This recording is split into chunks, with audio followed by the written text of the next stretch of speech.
Welcome to Weld.com. We're at Fabtech in Atlanta, Georgia, and I stepped over to the Piher booth. I have Mr. Don Brantly with Action Legacy. Good enough. I met you a couple summers ago when you were a wealth of knowledge, and this is before you had this display laid out, and I'm curious to know what's going on here. All right. So this company is from Spain. These are forged castings. So they are the strongest, best castings in the world. Spain is famous for that. The company is called Piher. That's how you pronounce that. P-I-H-E-R, okay. Drop the H, fishing pier. That's the way you say it. They make all of these styles of clamps. What we're going to do today is we're going to discuss how this clamp works, how this clamp works, how this works, maybe some deficiencies in this design, and how we've answered those deficiencies with a much better designed clamp.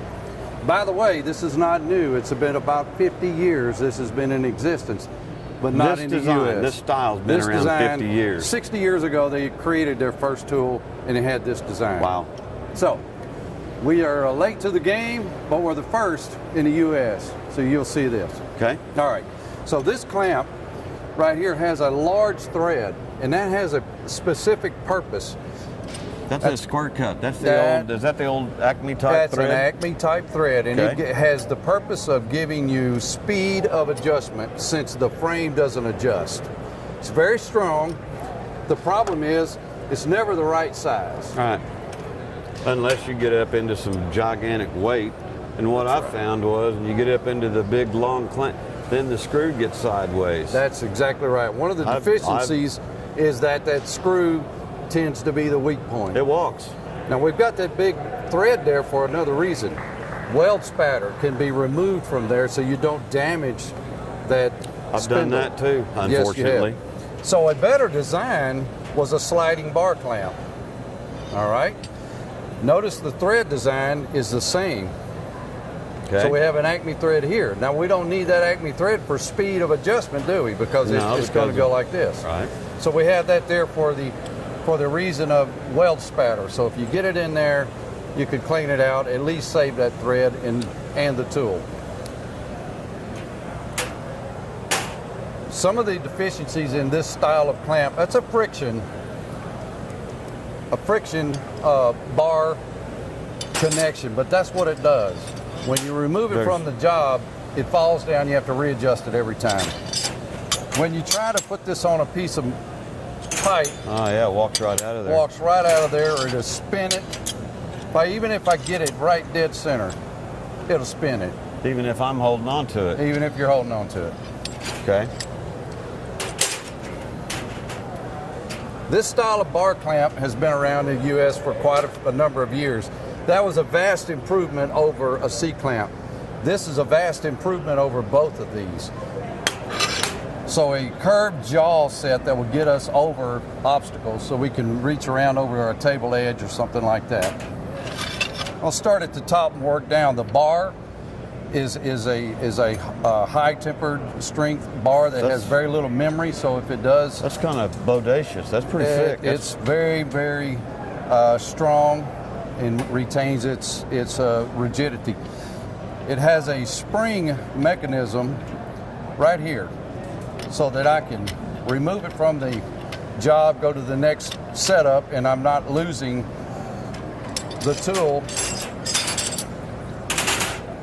I could take that off, lay it down, and it's within wherever. I just back that off. I don't have to go through the reset and all that stuff. All you have to do is back it off a little bit, it's ready to go to the next. And I can grab it anywhere. You can grab it anywhere. And it's not going to move. You're not going to be concerned about it hitting your thumb. Okay. A positive stop, non-slip brake. That is a hardened steel tooth that bites into this bar so that once it is applied under pressure, there's zero chance of losing strength. You can hammer on the part you're working on, no vibration will affect it. It will maintain that strength over as long as you want it to be there. Nice. Okay? No threads are exposed on this tool. All the threads are internal. We talked about how that's an Acme thread. One of the deficiencies of an Acme thread is you cannot get torque. They're just one-on-one, That's right. whatever it is through the thread. That's exactly right. It depends on how big your cheater bar is that you just put back here, huh? That's correct. All right. And then we do put cheater bars on them. So what's happening inside this mechanism right here is we're going to have a dual thread system, a right hand to a left hand. The left hand thread advances the piston, which is captured with a slot, so that doesn't rotate. The right hand thread advances the entire assembly. So I have a dual action in force, plus I have a machine thread. So now I have like a gear puller. I've got those PSIs that I'm looking for. Okay. Let me show you the advantage of a piston system. So you saw me try to do a round object in this machine here. Right. So we have a crosshatch here that helps us to find that center. It's not really there to hold that part. It's just to help it be on the center. So I was able to tighten down on that. They didn't walk around. No, it didn't walk around. And it won't walk around. Now let me show you one other thing that we can do. So I'll take this. Stop it. Are you kidding me? Now, I have so much force in here, without even bending the handle over at a 90 degree, I can crush that piece of pipe by hand.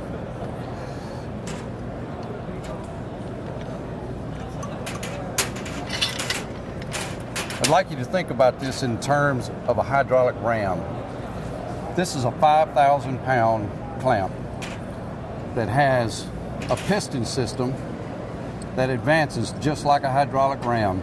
Wow. So it's a 2.5 ton hydraulic ram without the dander of hydraulics. Hydraulic. Every rotation you turn that, this thing's It's a like double. taking a nice walk. That's correct.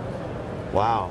So let me demonstrate to you the difference that we achieve with all these advantages over this big thread, over this sliding assembly here. Okay. So this machine here has a load cell inside of it, Okay. and it's going to display in kilograms. We'll double that. So we're about Roughly. 120 keys now, Yeah, or and I'm going 120 to back that off pounds. to 100 pounds or 50 kilos. And the reason I'm doing that is to give me a starting point. You got a nice sensitive scale there so you can do some good measuring. Now I'm going to say that's good enough. So I'm going to make one rotation, Okay. and we're going to see how much force we've applied. So you're about 60 and now you're 176. Yeah, so double that number for the poundage, right? Okay. I want you to take a look how it's already starting to Yeah, I advance, noticed that. because this Starting is to bending deflect, out. Bend. We're getting a little bit of bow right here. Now go ahead and get an additional turn on there, because that's what we're going to do Wow. in the real world. This thing just walked up about 3/8 to a half an inch Yes, back it here in did. deflection. And it transferred that deflection right here, which would have slipped off of the part that you were on. I welded a little keeper there so it would slip off. We ended up with about 700 pounds, just Okay. give or take, right? Okay. So under 700 pounds, we were totally stretched out of shape. I could put a cheater bar on there, Bob, and start I'd cranking rather you on not. it. I'm not going to. That number wouldn't change appreciably, but what we do would be just bend this, stretch it all out of shape. Now that thread's loaded up. It's hard to turn. Right. It's this big thread and loads up. Let me get this off of here. You want that big boy there? I do. About the same size as this one? This is a 12-inch clamp. This is a 12-inch clamp. Okay. Now what I want you to see, I'm going to have the exact same starting point. I'm going to put that 50 on there. And by the way, I'm able to do that without cocking that handle over. So we're going to call that 5 o'clock. Okay. One rotation. Oh my. So we're at the exact same pressures we got with 2 turns on this tool with We one got turn. with one on that one. Directly related to 2 things: to that gear system in there, to the fact that this did not flex, nor did this back. Nothing's out of shape. I didn't see anything move other Nothing than moved. this. And this is only going to stay in that condition. I'm going to go ahead and get that second turn on there. Where'd I go? 5 o'clock? About 5 o'clock, yeah. Good enough. 1,400 pounds. Oh my. 1,400 pounds manually. No need for tools, Cheater bars. wrenches, and- cheater yeah. bars. 1,400 pounds. Which is kind of a dangerous situation. Yes, it too. is. Yeah. Yes, it is. And the threads have not loaded up to the point where I can't just spin that off of there. It's nice, ready to go. Wow.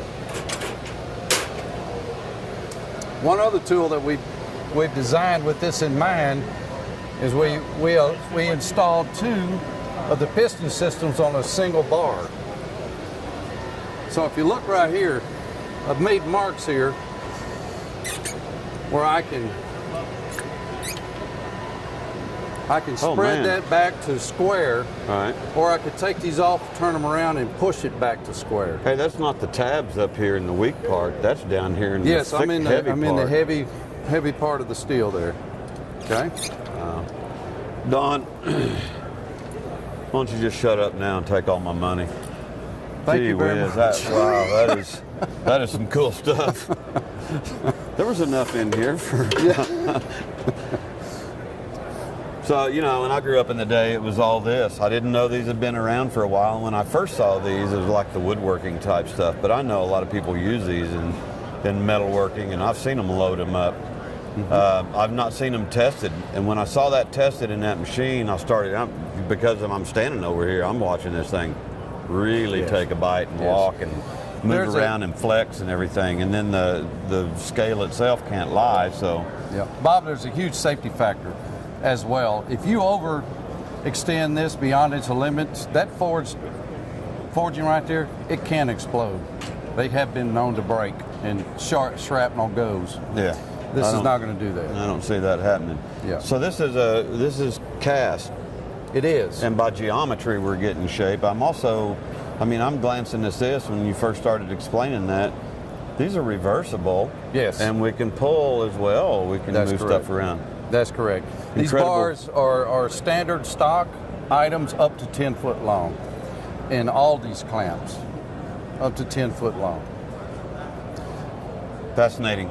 Fascinating. That's a fascinating product for an end user like myself. I do a lot of project stuff, and there's times you're getting parts everywhere, and you're trying to square up, and you got every clamp in the tool bag out on the floor or on the table or something, and yeah, I can see some real advantage on the lock system, the mechanical advantage, the geometry. Yes, sir. There's one Incredible. other thing we might want to talk about. This tool right here has a value. It's a dollar value. This has a dollar value. Now, if you paid $70 for this tool, what would you expect you might pay for that tool? By looking at it, by design, thickness of material, the geometry of the castings and everything, it's Would you expect to pay bigger, more? heavier. Yeah, automatically. You think, I'm going to think, not knowing, I'm going to say that's probably 30%, 40% more. Yeah, well, that'd be great. I'll take that money I again. bet you will. What's the reality of They're it? actually the same price. Are they really? Yes, you're going to get all this advantage here without paying a premium. So Well, that's automatic decision it for comes me. in. It comes in at the tier 2 level of all the clamps out there, price wise. It's 20 to 30% cheaper than what is leading the country in bar clamps. So the best clamp out there, this is 30% less than that, and it's twice as strong. 30% less than the leading clamp. And twice as strong. The leading clamp works just like this. There's no difference. Same thread, same frame, same friction. To me, tools are an investment. I see this lasting quite a while. You know what? I take care of stuff, but I don't even see, if I'm misusing that, I don't see myself tearing that up either. Well, if you did, you'd get another one. Really? Yes, it's a lifetime warranty. Wow. Every tool is indented with a specific number that allows us to know what's happening with that tool. Track it and all that. Not a heat number, Right. not a lot number, a number for that tool. So we can track every single tool. We've been doing this for 60 years. We feel pretty safe at giving you a lifetime warranty. Incredible. That's value. That's value added, especially for the end user. Yes, sir. You know, a lot of people dummy down and buy cheap stuff. I don't like to see it. And I have some students that sometimes bring in some lesser quality items, especially electronics, you know. I don't like to see it, but, you know, it's that mentality. Yeah. The value of it. I spend extra money because I know I'm going to have it for a long, long time. You bet. Don, I appreciate this time that you spent with us. You know, this is educational for me. It's educational for the viewers. Good. Appreciate your time. Thank you. Thank you, Bob. Don Brantly. Thanks for watching Weld.com. We're live at Georgia Congress Center, World Congress Center, Fabtech 2018. Thanks for watching.